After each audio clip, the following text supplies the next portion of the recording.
Text, a Blue Personalized Learning Consortium. Megan Tassine, she, her, a Blue. Megan smiles at the camera.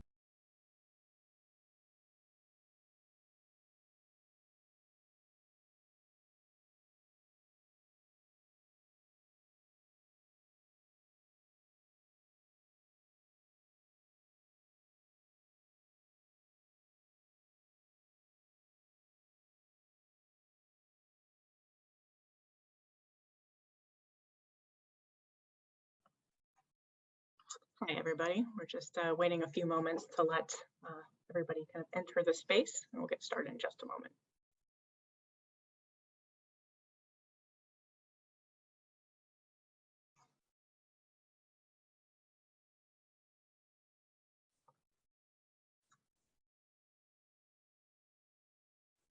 All right, looks like we're starting to round off on those numbers, so I'll go ahead and get us started this morning. Good morning, good afternoon, and welcome, depending on where you're dialing in from. I'd like to thank you all for joining us today for our half-day virtual event, Inclusive, a faculty-focused showcase of equitable and effective teaching practices. I'm Dr. Megan Tassine. I'm the director of the Personalized Learning Consortium at the Association of Public and Land-Grant Universities. For the past few years, the PLC has been working in partnership with Achieving the Dream and the Every Learner Everywhere Network to work closely with faculty and their institutions on grant work that provides deep support in the redesign of introductory and gateway courses, and the adoption and integration of educational technology into course design, and development and implementation support of equitable teaching practices. And through this work with community colleges and public universities, we overwhelmingly heard from faculty and their institutions that one of the biggest benefits of this grant work was the collaboration and community building of faculty, both within and across disciplines, but particularly among faculty who teach within the same discipline. And this served as the impetus for launching a disciplinary communities of practice initiative, which took place over the 2021 and 22 academic year. And today's event is going to showcase several of the lessons learned from those communities in the form of multiple sessions. So the summit is going to feature practical approaches to effective, equitable, and technology-supported teaching and learning. Faculty from across disciplines and institutions are going to share their experiences applying principles of culturally responsive teaching, digital learning, community building, and data-informed instruction, all to meet the needs of their courses and students. The event is an opportunity for both faculty and the administrative support staff who help those folks, help them connect with like-minded peers to learn about emerging practices and engage in discussions about how to adapt strategies and resources for new and distinct teaching situations. We're going to start with a keynote and kickoff with our colleague and friend, Dr. Rwanda Garth McCullough, followed by a moderated panel with students and faculty who are going to discuss how and why equitable teaching is so valuable. In the following session, we'll hear from faculty and education experts about emphasizing care and empathy in our instruction. How can we best understand who our students are? How do we connect with them? And how do we best serve them? Following that session, attendees are going to have the opportunity to join a breakout session with their peers, where they can engage with colleagues about the pedagogical challenges they face in teaching within their unique discipline. These sessions are going to be facilitated by expert faculty, and we'll have sessions for math, writing, the sciences, and an administrative session. And the last session is going to include a discussion with instructional design and learning technology experts who are going to give attendees explicit examples of the educational tools and instructional design strategies that faculty can employ to engage with students, to create a sense of belonging, and to build community. And then we'll finally close out with remarks from the Every Learner Everywhere director, Dr. Jessica Williams. Again, I'd like to thank you all for joining us today for this event. We're going to turn things over to Dr. Rwanda Garth McCullough. Dr. Garth McCullough is the Director of Program Development at Achieving the Dream. There she leads the Every Learner Everywhere digital learning initiative. Her expertise in culturally relevant teaching guides her professional development work in the equity and inclusion space. She's worked with colleges and K through 12 schools to educate staff and instructors on the methods of culturally responsive teaching and to revise curriculum across disciplines.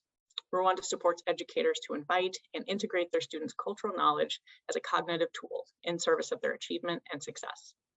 Through her workshops and coaching, she leads teams of educators to investigate equity for each element of their practice, whether we're talking policies, syllabi, and instruction to assessments. And for 12 years, Dr. Marthkolo was also a faculty member in the School of Education at Loyola University of Chicago, and she is a proud graduate of the University of Chicago and Wesleyan University. Rwanda, the floor is all yours. Text, Achieving the Dream. Thank you very much for that warm welcome, Dr. Chasine.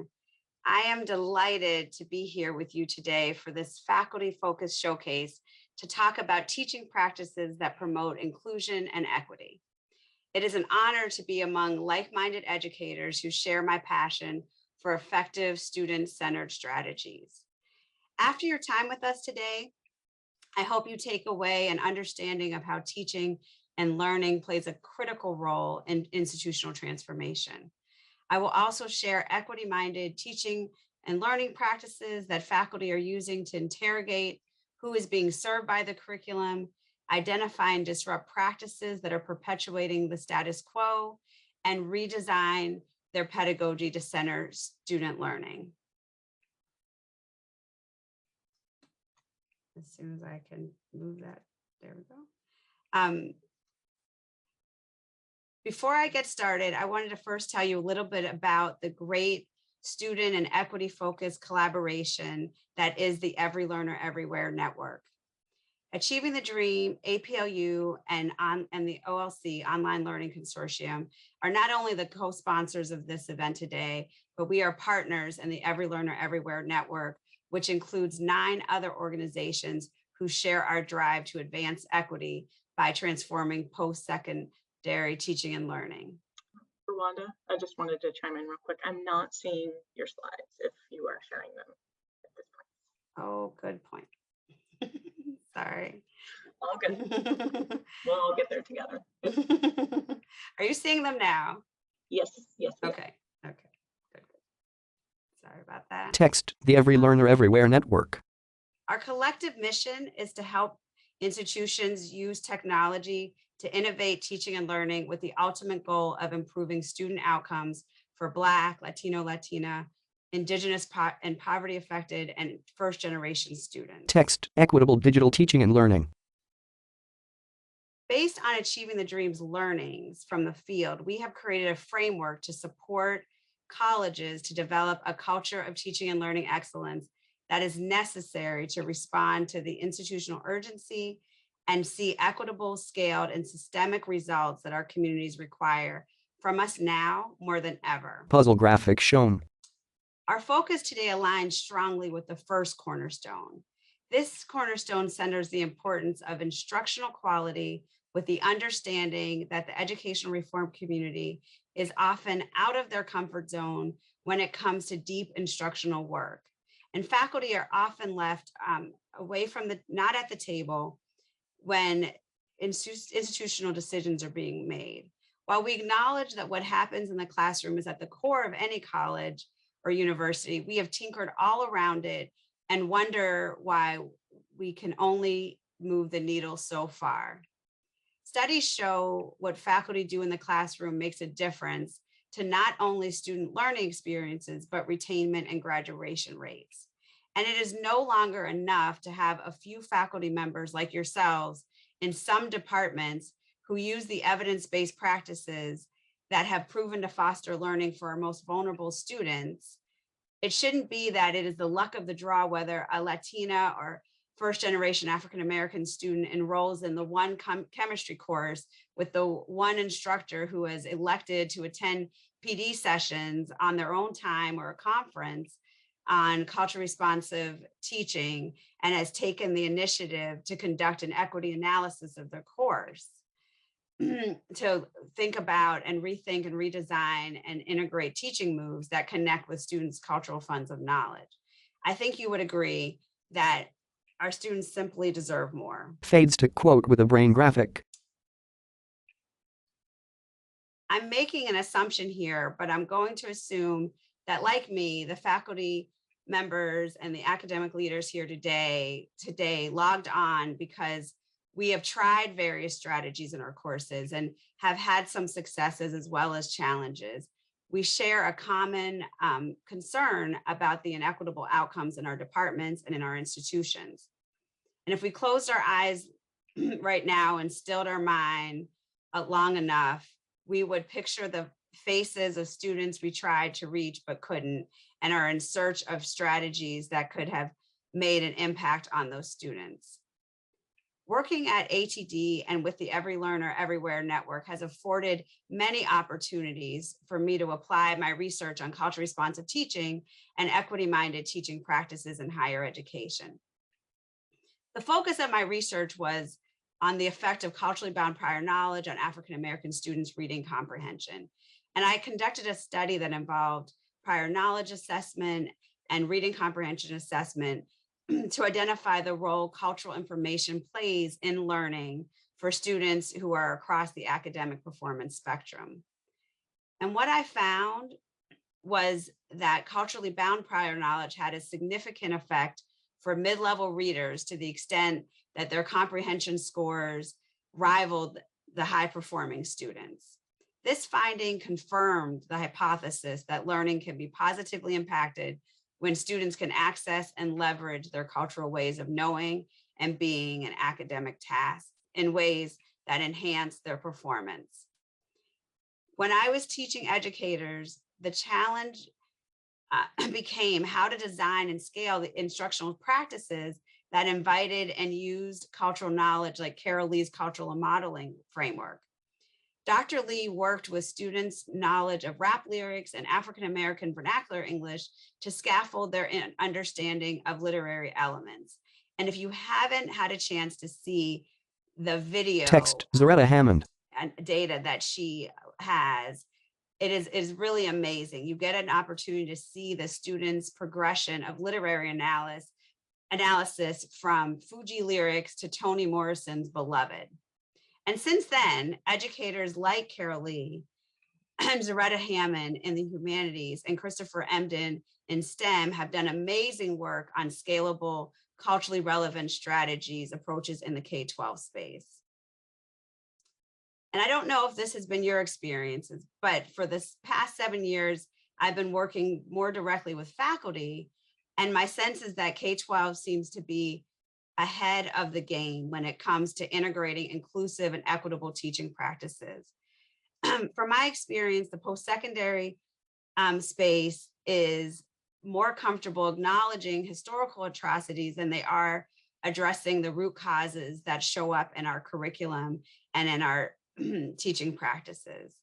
We have perpetual inequitable outcomes. So it is no wonder that Black, Latino, and Latina, Indigenous, poverty-affected women, queer, non-Christian, non-able-bodied, or non-neurotypical students don't experience a sense of belonging when they walk on our campuses, log into the LMS, look at the course syllabi, read the assigned text, or complete a traditional summative assessment. It honestly troubles me to quantify the amount of bias, microaggression, insults, racism, sexism, homophobia, and privileged elitism that is baked into traditional higher education processes, practices, and policies. And so in higher education, we have work to do to make our courses and our teaching experiences more inclusive. And institutions need to understand that faculty need support and time to work on the curriculum, interrogate their pedagogical practices that perpetuate and dismantle and redesign the learning environment in ways that create supportive partnerships between students and faculty. For the past few decades, we've been gap gazing and wondering, I wonder how many students have been pushed out or stopped out while institutional looked at pages upon pages of charts that look similar to this. And how many equity making conversations could have been happening while this data was routinely interpreted full of student blame and deficit thinking. And if you can, I would love for you to put in the chat some of the examples of that are popular at your institution for student blame and deficit thinking rationale. Dr. Estella Ben-Simone offers a sense-making tool that helps focus the interpretive analysis of data by asking instead what practitioners, policies, practices, and programs may have a connection or be a factor in the inequitable outcomes. And so this puts the spotlight on the institution instead of the students. She offers these questions that prompt to drive the discussion to action and away from deficit thinking and student blaming. Deficit discourse allows educators to talk about marginalized student groups in class and race-coded ways without the fear of being called out on racist or classist views. And much of the work to promote inclusive practices begins with changing the dominant narrative that is embedded in the way we think and speak about students we serve. There is a need for transformation in our institutions, teaching and learning practices. In order to have inclusive learning environments, we have to address the inequities in the classroom to transform these spaces that acknowledge students' identities and address these inequitable practices. And as committed and invested faculty, we have a powerful calling and a significant role to play in institutional transformation. Faculty are in a unique position to bring about much needed change to the student learning experience. And I think we can no longer wait for others to be the leaders that we've been waiting for. And thank you for the myths and the deficit thinking that you're putting in the chat. I have heard many of these in the trainings and workshops and webinars that we do. But I am convinced that working together with intentional groups of like-minded faculty at your institution, we can move the needle on student success rates by interrogating who our curriculum serves, constantly asking the questions about how we are serving our students and which students we are serving, disrupting how we teach and what we teach that perpetuates the status quo, and redesigning courses in ways that center students' learning. It is imperative that faculty begin taking an honest look at what we could be doing differently to better teach the students we serve. And also gathering information from our students and getting feedback about how they are experiencing the learning environment in the course, or the course policies, or the pace of the assessments, or the amount of work and the quality of the work in terms of their own learning. So this work requires defining and committing to equity beyond it being the trendy buzzword, or what I have come to call equity gloss, where it's just painted on every heading as an afterthought.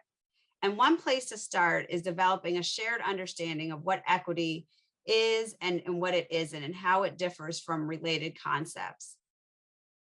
And we find these slides from the Center for Urban Education very helpful to think about the difference in what equality asks of us, and in what 3 ladders. People climb them. What diversity initiatives are geared to do. So when you look at these slides, which I'm sure some of you have seen before, it really infers that that we're operating on a level playing field. But we all know that if we approach classrooms and education with an equality mindset, we are losing sight of our students as individuals and the previous experiences that they have had. Some come with many privileges and support structures that are geared towards their Inequality is a pyramid. Their success in higher education.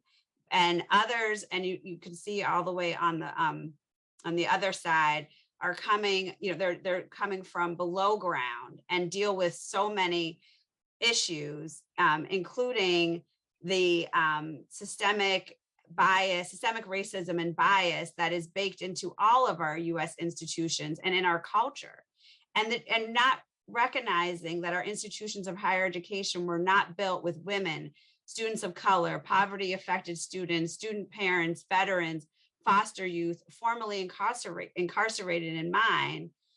but yet we are still wonder why we have the Ladders, inequities. inequitable outcomes. And this is really a call to action for us to stop the gap gazing, stop the wondering, and get to the work of fixing. And recognizing that many of our diversity initiatives are bringing a more diverse range of students into an inequitable system. And so that's not what we want to be doing. While racial diversity is definitely a worthy goal, if we don't fix the system, we can't be surprised if our outcomes continue to be what they are. And so with equity takes an intentional and focused effort to create an environment for our students, and requires a shift that is often uncomfortable for educators who have been taught that the right way to treat our students and the right way to teach is to teach everyone the same. So engaging methods of culturally responsive teaching puts institutions on a path to create equitable, meaningful, and inclusive learning environments for students. Text, equity definition. At Achieving the Dream, we developed a definition of equity as this intentional practice of identifying, dismantling unjust structures, policies, and practices that perpetuate systemic oppression based on, but not limited to, race, ethnicity, gender identity, language, disability, sexual orientation, economic status, and/or religion, to establish corrective justice actions to realize students' academic and social mobility goals. Title, what is culturally responsive teaching? If equity is the outcome, cultural responsiveness is one way to address it. And it is really the way that equity is operationalized. It should be the way it looks and feels like in the spaces where we create for our students. Gloria Ladson-Billings first coined the term culturally relevant teaching, and when she wrote her book, Dream Keepers, now decades ago, she changed the narrative of the question to what these students can't do, to what and how they can do, and what we need to do to better support our students and their academic and career goals. Dr. Sean Harper also clarifies the idea of taking the onus from students and says that it is on us as educators. So we have to ask the questions, what do we see as the purpose of education? Text, culturally responsive teaching is. Culturally responsive teaching requires that this eradication of the deficit-based ideology and a disruption of the idea of Eurocentric middle-class forms of discourse, knowledge, language, and culture as normative. And the importance of creating critical consciousness that challenge the injustice and inequities and oppression that are in our systems and in our practices. It also requires the authentic and culturally informed notion of care and the recognition of the complexity of culture. Text, an authentic notion of care for students' academic, social, emotional, psychological, and cultural well-being. So what I'm going to do is run through very quickly instructional practices that do these three things that that we're highlighting here today. Sorry that you now know my Norton is expired.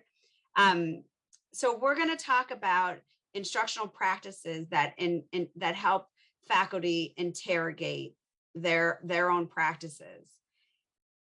And so we'll first start with A slide is displayed.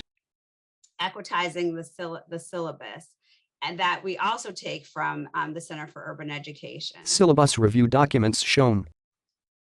The syllabus review process that CUE has helps faculty identify opportunities in their own syllabi to integrate 6 equity-minded practices. Then these 6 equity-minded practices include a welcoming tone and language that communicate care and support,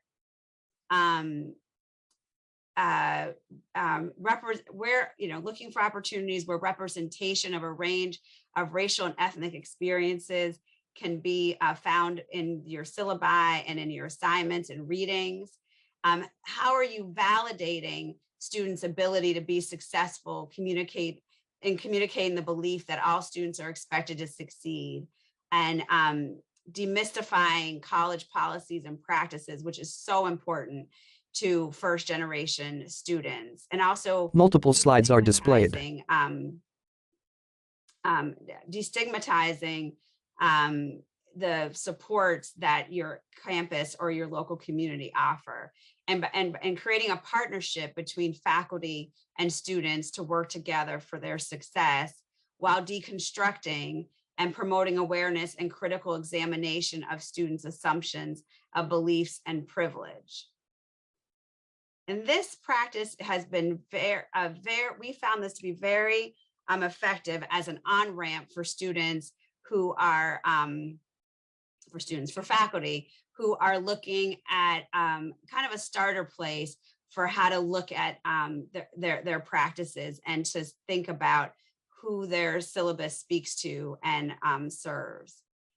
The second strategy is a little more of an investment of time, and it's the culturally responsive curriculum scorecard that Achieving the Dream adapted from NYU's Metro Center. And it is really a powerful tool that helps you analyze your curriculum based off of representation, the portrayal of diversity, power, and privilege. It asks questions about how you're centering multiple perspectives, connecting learning to real life and action. And NYU has this scorecard for humanities and social justice, STEM fields, but it is a K-12 tool. Achieving the Dream has adapted it, a combined version of that for the post-secondary space.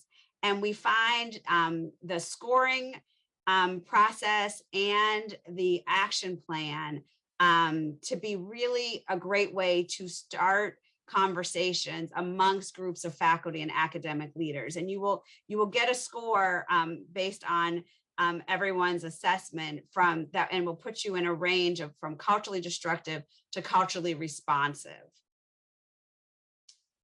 The third tool is our latest tool from Every Learner Everywhere. It's an equity review tool that guides educators to interrogate their practices and reflect on equitable language usage and employ strategies that support more equitable teaching and learning process. So each step ensures that the instructional materials being used are conceptualized and constructed leveraging equity-minded skill sets and processes. And so you'll see here, it takes you through a step-by-step process from that critical introspection to developing and revising equity-minded materials. And then the third final step is reviewing of these materials. And it has, in addition to the step-by-step guidance, the equity review tool has text overview of the equity tool, application strategies, critical questions, and really a strong list of resources. Application strategies.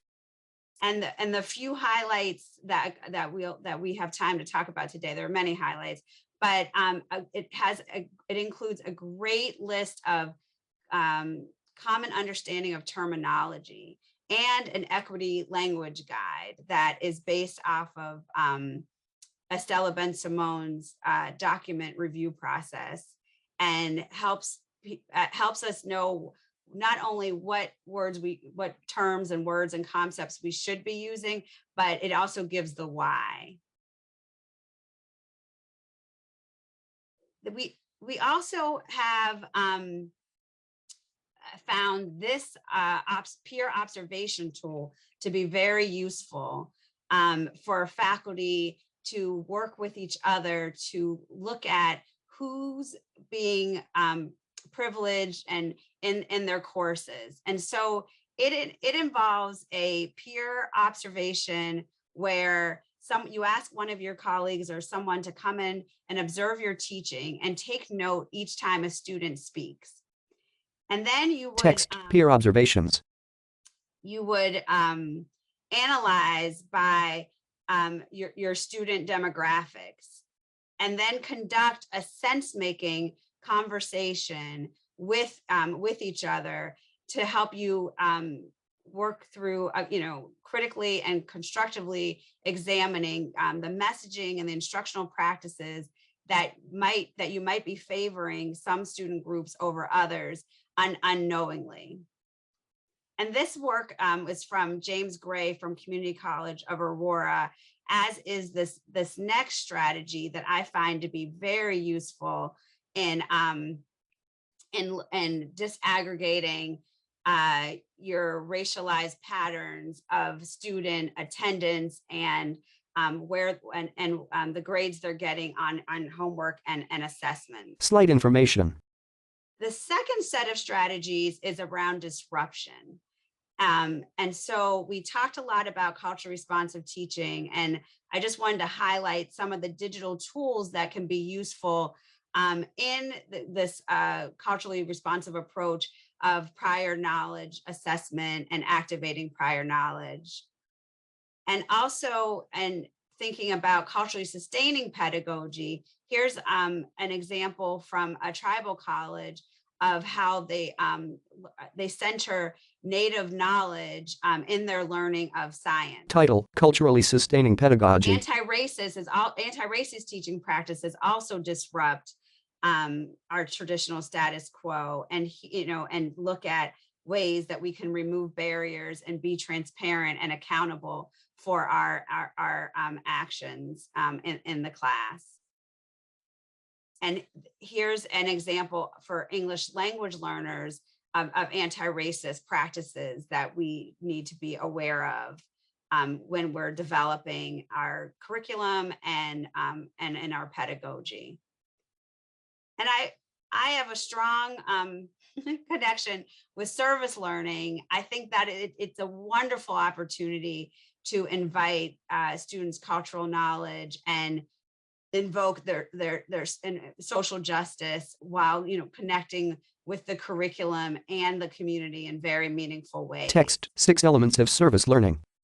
The third set is in redesigning the curriculum, and there are a few practices that I'll end with here, but that help us think through adaptive courseware, how we can redesign our curriculum and center students in meaningful ways. And one is the use of adaptive courseware, which helps us really capture and connect with the students' experience of the course in real time. courseware products. And there are many options of courseware products, and they range in terms of adaptability. But through every learner, we've done a wonderful. We've done really deep work with a few wonderful institutions, 2- and 4-year institutions, and we have a set of case studies on the Every Learner Everywhere website. If you ever want to look at how different disciplines have applied the adaptive courseware pedagogy and aligning it with evidence-based teaching practices. It's a little shameless plug here. Case study titles: Every Learner Everywhere. That of the case studies that we did. But one thing that the adaptive courseware, and it doesn't even have to be adaptive courseware, but courseware can support faculty to do in ways that are less laborious, because I do know that there's not a lot of time to be, what we don't have is time. And so one thing that is, I think, imperative when we're talking about equitable teaching and learning practices is data-informed instruction. And the courseware provides not only the student with not only the faculty with a data dashboard, but students with the data dashboards. And for faculty, it's can be used to for groupings, to figure out what about pacing or anything that you need to reteach. And it's really, really, really useful. 2 laptops show dashboards. To make data-informed instructional decisions. The last two that I'll close with is open pedagogy, which is a wonderful opportunity to co-construct curriculum with students and increase access to students to a wider network of teaching and learning materials. And then lastly, differentiated instruction is another pedagogical approach that K-12 has had great success with, that I think warrants more attention in higher ed to help us individualize instruction for groups of students that experience our teaching in different ways. So I will end with the call to action again. We want to find ways to support faculty to interrogate instructional practices, learn, The first circle.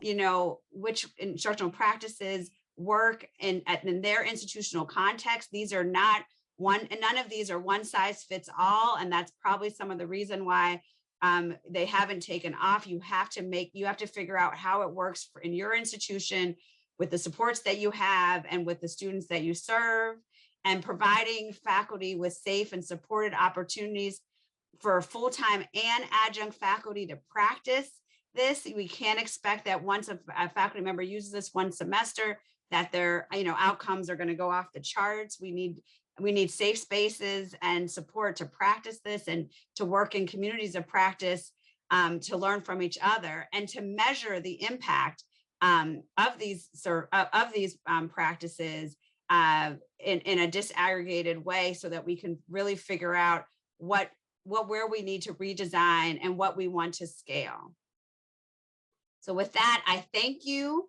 And I will turn it back over to Mike to take us to the next section.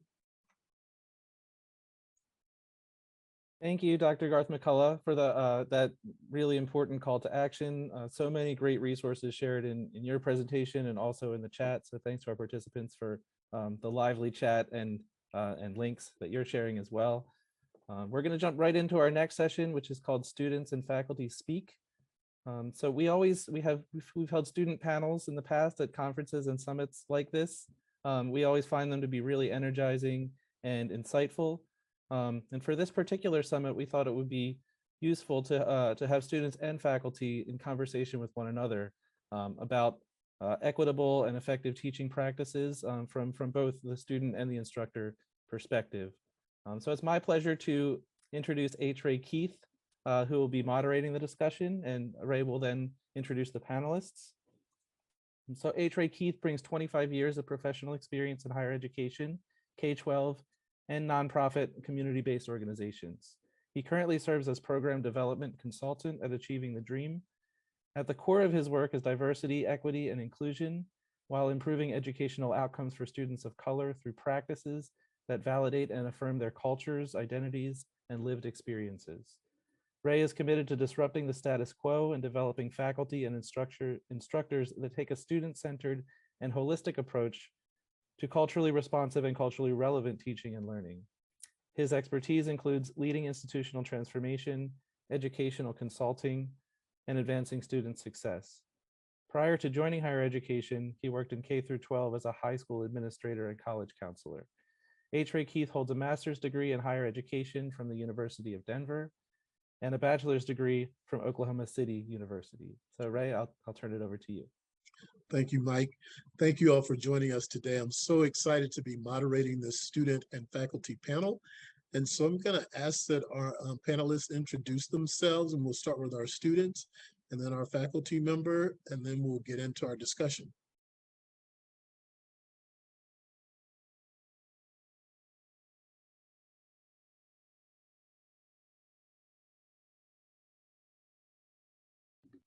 Go ahead, Mika or Brian, if you would introduce yourselves. My name is Mika Odara. I'm attending the University of Hawaii in Hilo on the Big Island campus. My major is business management finance, and I'm also double majoring in Japanese studies. And I am an upcoming fourth-year student. Nice to meet you. Bookshelf behind speaker. Hello there, I'm Brian Osiris. I go to the University of Central Florida. I'm a business major and I'm going into my third year studying integrated business. It's nice to meet all of you and I hope we have fun today. Speaker wears headphones and glasses. Good morning, everyone. My name is Tasia Vandervet. My pronouns are she, her, and hers. I'm a sociology instructor for about the last 10 years. And I also facilitate with the Association of College and University Educators, more commonly known as AQ. I facilitate their effective teaching practices, online and face-to-face versions, as well as their inclusive teaching for equitable learning micro-credential. And then finally, I am myself also a student at the University of Wisconsin in the Educational Sustainability doctoral program. Great, thank you all. As we engage in this discussion, there'll be specific topic areas that we'll focus on that advances student-centered, equity-minded, and inclusive teaching practices that lead to equitable outcomes that was addressed in the keynote with Dr. Garth McCullough. And so we want to kind of build off of those key takeaways from the student perspective and the faculty perspective. And so we'll get started with inclusivity and teaching and learning it in the classroom. And so we have a question for our students. How have you experienced inclusivity in the classroom? And we'll ask them to share examples of how their professors have made them feel included, how they've been affirmed, valued, and validated through instructional practices, policies, or building community that has embraced their culture, their lived experiences, and their identities. A person is in what appears to be a living room. And so just jump right in. A person in a blue striped shirt.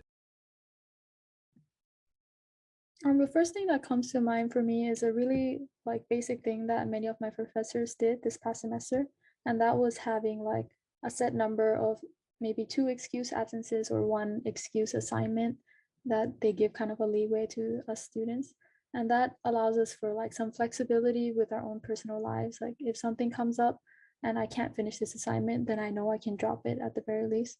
And having that again, flexibility and not having to feel like I have to prove myself or justify my reasons to the professor, that really made me feel like the professor was making an effort to adjust to my life and make me feel heard in the course.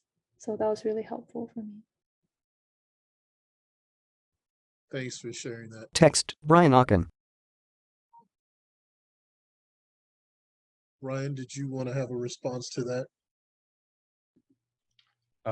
Yeah, I agree. Recently, I've had one professor actually have a similar kind of course structure where he allows us to drop like a few quizzes and a few assignments just in case, anything happens. And that's really new to me because one problem I usually have with professors or with the courseware is that I'm often made to feel kind of just like another student or another number.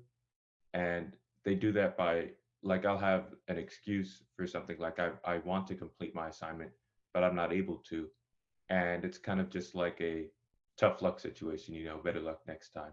And I'm trying to do my best as a student while at the same time I have other responsibilities.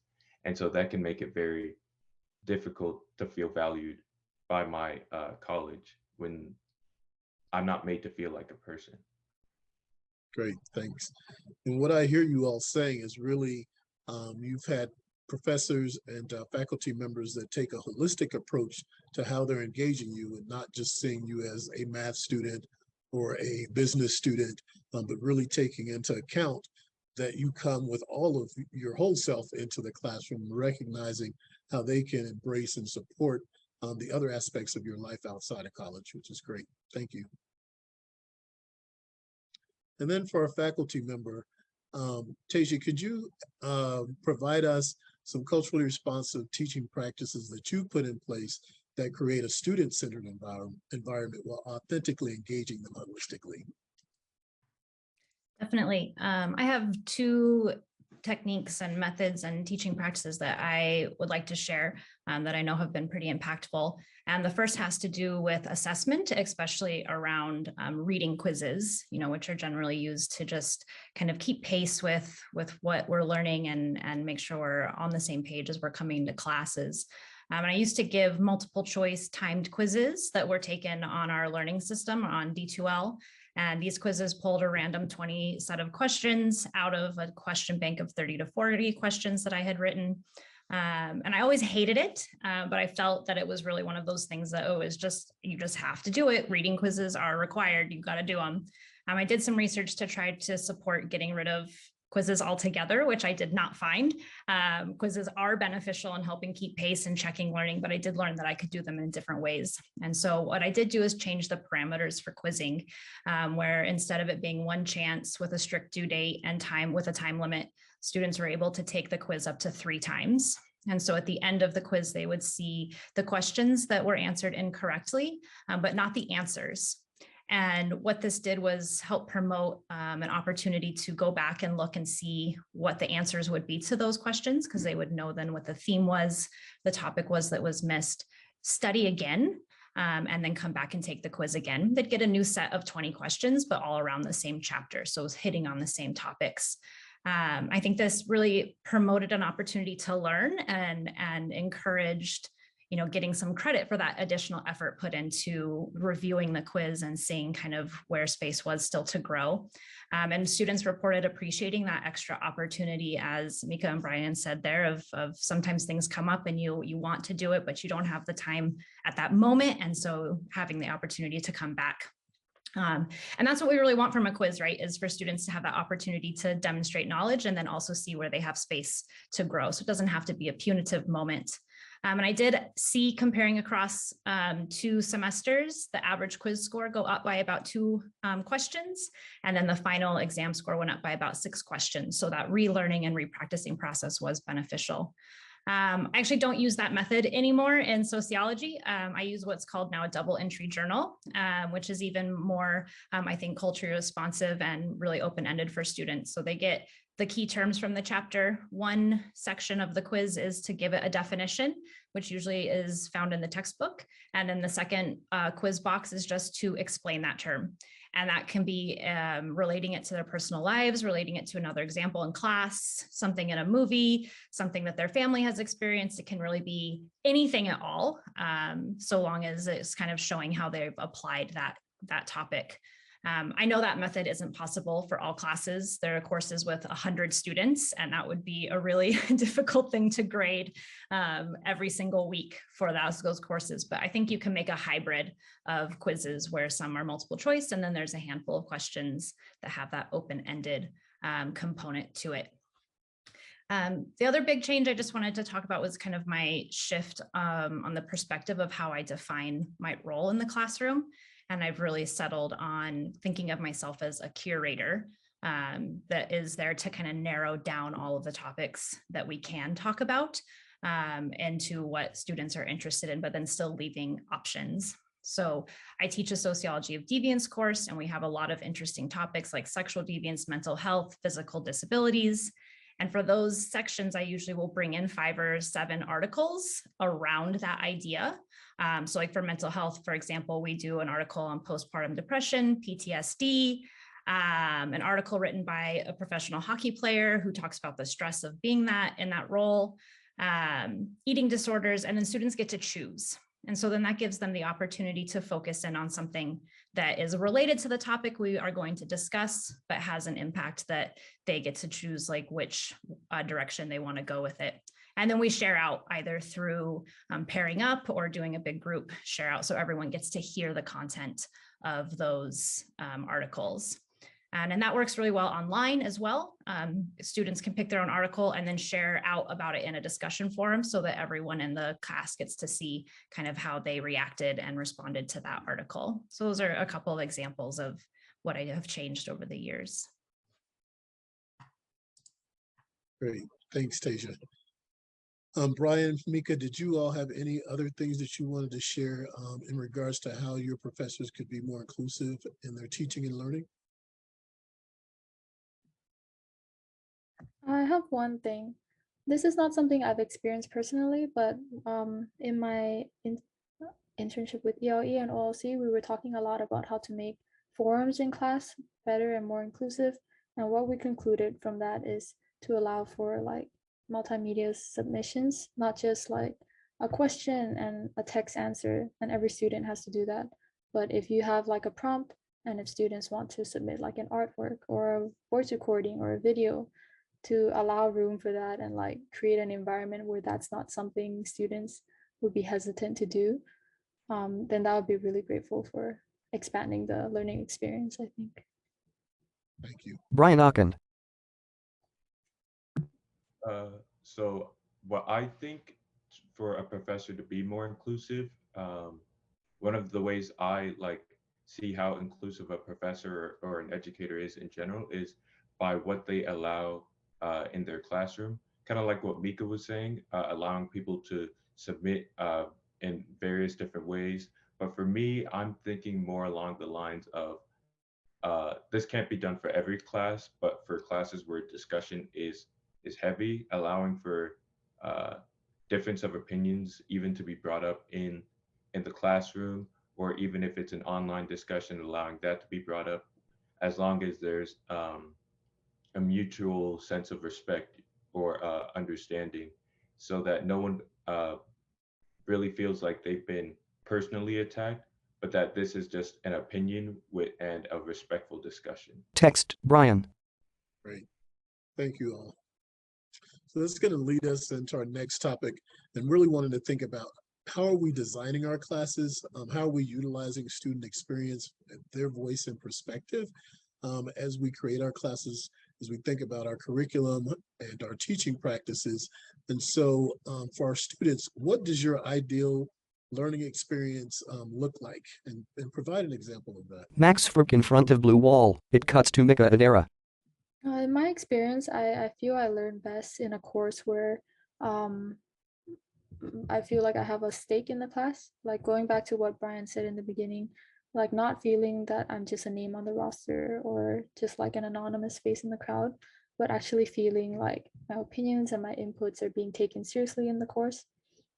And I understand that like in a big class, you can't really like take everybody's input, but you know, it doesn't have to be like students' input doesn't have to be on big things like curriculum or what we study. It can be on small things like when should we have the next quiz, or for the next assignment, should we do an essay or short answer, things like that.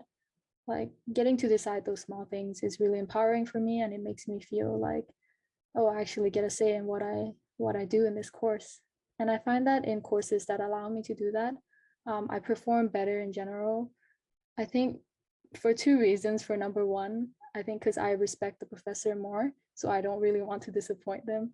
The second reason is just because I feel I have a higher stake in the class, I try harder, I make more of an effort. So A person smiles. that would be my ideal learning experience. Great. Thanks, Mika. So something I've struggled with for my college is the fact that most of our business courses are online.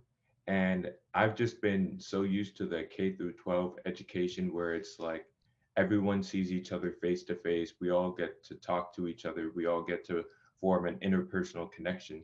And now that I'm doing most of my classes online and maybe like seeing the professor in person like once a month, it really is difficult for me to have that interpersonal connection and really connect with my classes personally.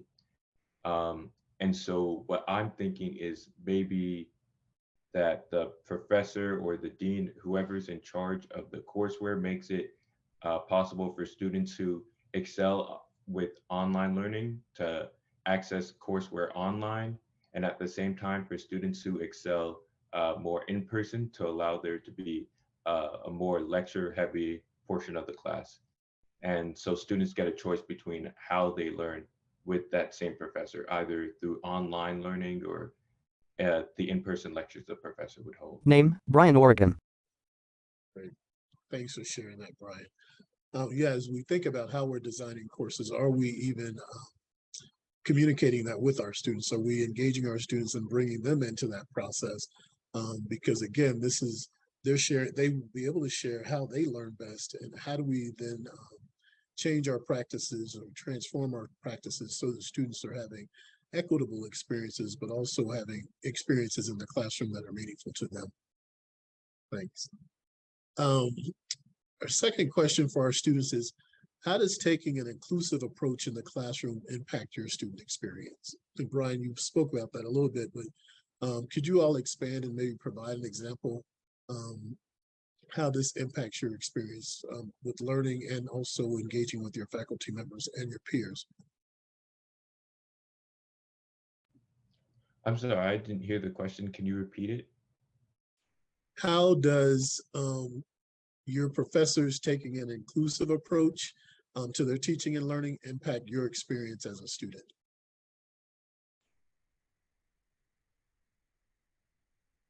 Valued as an individual and as a person. And like Mika was saying, when I get to decide how I learn or when I learn, I feel more empowered and more like my education is in my own hands, which I think is what college is really supposed to be about. Uh, just taking your own direction in life and being able to, make your own road. I like that, Brian. Really giving students the opportunity to take ownership of their learning. Great, thank you. I agree with Brian as well. On the same line, it essentially all these efforts to like make the classroom more inclusive, it just helps me learn more and more effectively in the long run. I think if I feel like the education system or a particular course doesn't make room for somebody who learns my way or a learner like me, then of course I won't try as hard or I won't put as much effort in. And in doing that, I won't retain as much. So just being reassured that my voice is being heard and I have a say in this, how my education goes, that like motivates me to try harder and to really. And then Tasia, how have you collected or gathered student feedback? A person smiles. And how do you use that to inform the way you change your teaching practices and make sure that your practices are meaningful for the student? Yeah, I really like to do a lot of surveying during the course. And I always start the semester with a survey. I like to use Google Forms a lot because it does such a beautiful job making graphics and designs out of responses that come through. So then it's very easy to share out and kind of see patterns. At the beginning, I use a Google form and I, try to use it as a space for us to get to know each other, especially in online courses where you're not going to have that group opportunity to meet face to face. And this is where I learn about preferred communication methods with students. If they have a personal email or it would be helpful to be able to text message. I use a Google phone number for text messaging with students so that I can still have my, separate communication for my personal life. And then this survey also has space for students to share their excitements and concerns about the class. They can share about their lives outside of school if they want to. And often I'll hear about students that are parents or how much they work, or if they're caring for family members, or maybe they share a computer. And I learn a lot in that scenario and in those moments that helps me kind of adjust and adapt and know kind of what our schedules are going to look like going into the semester. And then I have an effective way to reach out to students too, if I have something I want to communicate or I want to touch base or something. At the mid-semester, I have another survey, but this one is more based on what we've done so far in the course. So it'll ask which topics have been the most interesting and the least interesting, which activities we enjoyed, which ones we did not enjoy, and then a space for the general feedback. And then that helps me decide what the second half of the semester can look like. If there was activities that were not resonating, then we get rid of those and pick different ones. But then I also know if something is working really well. And then this is also a space where I ask students if they want to share anything about how they're feeling about equity and inclusion in the classroom. So they can share moments that they do or do not feel included, things that could be changed to increase inclusivity. And then if they've noticed any patterns in how the classroom engages that helps me kind of mesh with my personal observations. We always look at the results together. This is a super important part of any type of surveying, is that follow up of sharing the results. And again, that's why I like to use Google Forms, because then it turns it into beautiful graphics for me. I don't have to do it. And then, we share and discuss what adjustments can be made following that. So as Mika and Brian said, there's obviously we know that some of the content can't be changed. We have things we have to address as part of the course.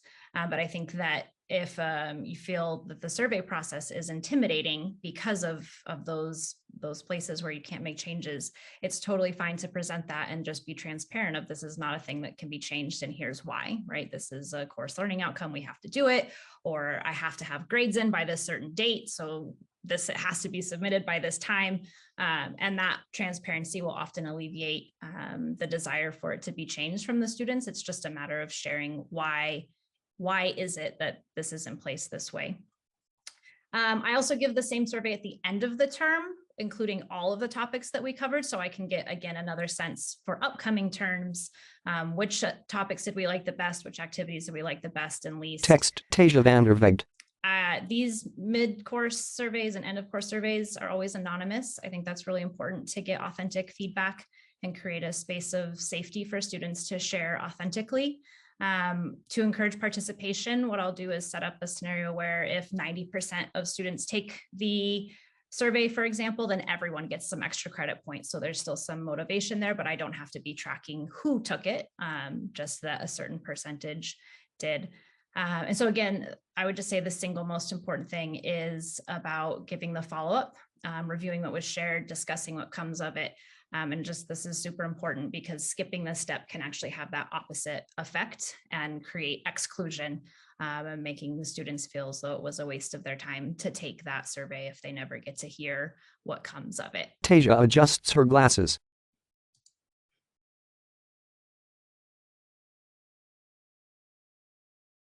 So we're going to move into our final question and really begin to think about next steps and takeaways. And so for our student panelists, what can your faculty members or what can faculty members do in the next semester, and be really specific about strategies, tools, and practices that you would recommend faculty put into place over the next semesters?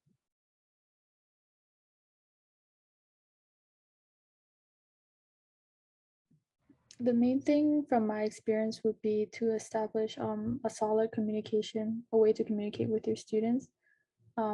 Like Tasha was saying, with whether that be through surveys or, sorry, was it surveys that you were talking about? I'm just, right. Whether that be through like midterm or like end of the semester surveys, I think that's a really effective way to communicate with the students and get our feedback. But essentially, each group of students is going to have different needs and different styles of learning. So I think establishing like a classroom environment where we're not afraid to give our opinions and criticism of the course, I think that's the most important thing. Mika smiles. Specifically though, I think just implementing the practices we talked about earlier, like having options for multimedia submissions and allowing for, excuse absences or excuse assignments, those kind of things would be really helpful.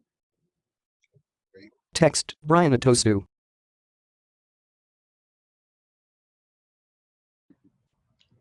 I would say that opening up office hours so that students would be able to come in and see you if they have questions about any specific courseware or any specific assignment that you have in the course. Because sometimes I'll find that I'm struggling with a question and I'm not really, my schedule doesn't line up with theirs or with my professor specifically.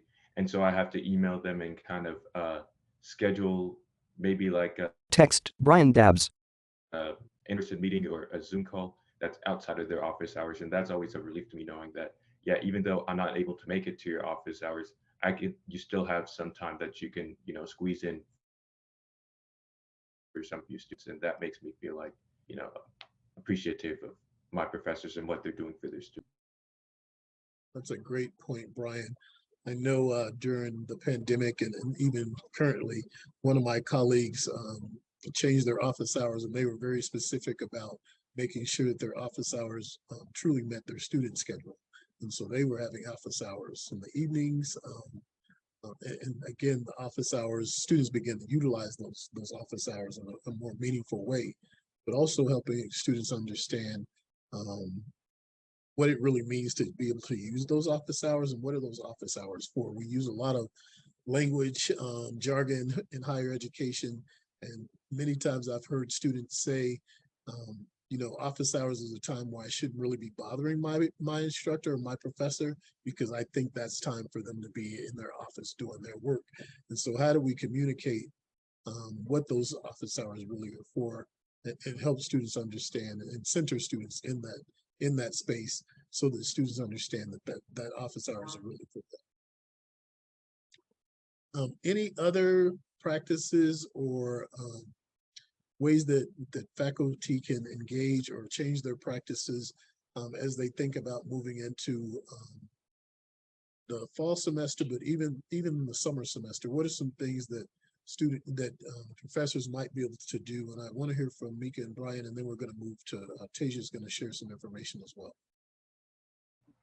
Yeah, something I just thought of was opening up a discussion board of some kind on like Canvas or something, because that's what we use. I'm not sure if everyone uses that. But just opening it up, because everything is so condensed in the summer that, and you know, the classes aren't as large, but everything goes by so quickly. So maybe a student will be hoping for an answer as soon as possible. And so they'll post it to like a Q&A discussion board or something along those lines, and they can expect a quicker reply. It's a great idea. Thanks, Brian. Text Brian out in. All right. So go ahead, Mika. Oh no, not at all. I was struggling to come up with something specific, but just on a more general note. Mika touches her neck. Maybe like having classroom instructions that are more like catered towards the area or the culture that the students from. And what I mean is like small things like textbook examples. In my class, we used to have things that are like, Sally went skydiving or something like that. But in Hawaii, like nobody skydives. So if you switch that to like Sally went canoeing or Sally went fishing, it'd be more applicable to our area. That's a great example. How are we making sure that our curriculum and content is culturally relevant to the students that we're serving? And so that's a key thing, is Rwanda was talking about interrogating our practices, thinking about the content and the textbooks that we're using and who's being represented in those texts. So great, thank you. So Tasia, what advice or recommendations do you have for faculty as they begin integrating student-centered teaching in the courses, and how can they do that right now? Yeah, good. I really appreciate this question, because so many times we go to professional learning situations and we're left with a lot to think about, but without a lot of set of tangible steps. Things that can be done very simply if you utilize quizzes and you utilize your learning management system to distribute those quizzes. So D2L, Canvas, what have you. Really consider how you can make those more geared toward learning instead of memorization and penalty.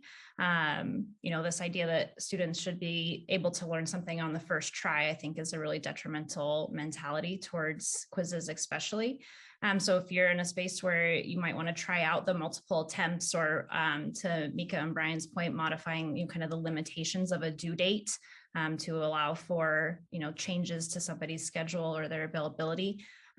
Changing these things in an LMS is so super simple. It's built in. So you go to the quizzes, to the settings, you change it to allow for 3 attempts. You mark it to export the average grade out of the textbook or out of the grade book, or the highest grade, or whatever your decision is there. And that's really all you have to do. It requires no additional setup on your part. So it's a very simple step to Tasia touches her nose. Changing the narrative around what a quiz is. I think another simple assignment that touches on points that Mika and Brian have both made as well is a choose your own reading assignment. This requires really no setup from you as the instructor, except maybe setting the foundation for how to pick an article or a reading that will have enough content and meat to it to lend itself to a good analysis, and then writing some general reflection questions. This is another thing I do in my Sociology of Deviance course, is allowing 2 of the weeks students bring in their own reading. And as long as they can provide a copy so I can read it or a link to where I can read it, then that allows me to kind of see what they were checking in on and see how their reflection went. But that's it. And then that opens up a big space for student choice. It opens up a big space for students to kind of dive into a realm that is more interesting to them, more specific. It takes the idea that I have to make all the decisions about what's interesting away from me, because I know what's interesting to me, but students have other things that are interesting to them. And some of the articles that come in are so fantastic and on point with exactly what we talk about that the next semester I just use them as a regular reading. So there's also some work that goes into that allows me to integrate things that have been chosen before. I think this is something that can be pretty good in most disciplines. If you don't have, say, a heavy like reading article load, it could be a choose your own example assignment. So a math or science class could allow students to bring in their own example of whatever topic or content was done that week. And that again takes a load actually off of an instructor of having to find every single moment of a class time space, how they're going to engage that. I had actually written down as a note as well, engaging student choice for allowing different forms of submissions, but Mika and Brian brought that up already. But in an online discussion forum especially, it's so simple to have a text submission, a video submission, an audio file submission, a concept map, or a piece of art, any of those things to come in. And I think that not only engages different levels of cognitive thinking and cognitive skills, it also keeps it fresh and some variety for faculty who are reading and students who are reading as well to get to engage all of those different things. Setting up a survey, also very easy, name, best way to contact you. What are you excited about? What are you nervous about? What else do you want me to know? Google doesn't require an email address for people to participate, so it's a free tool that's very helpful.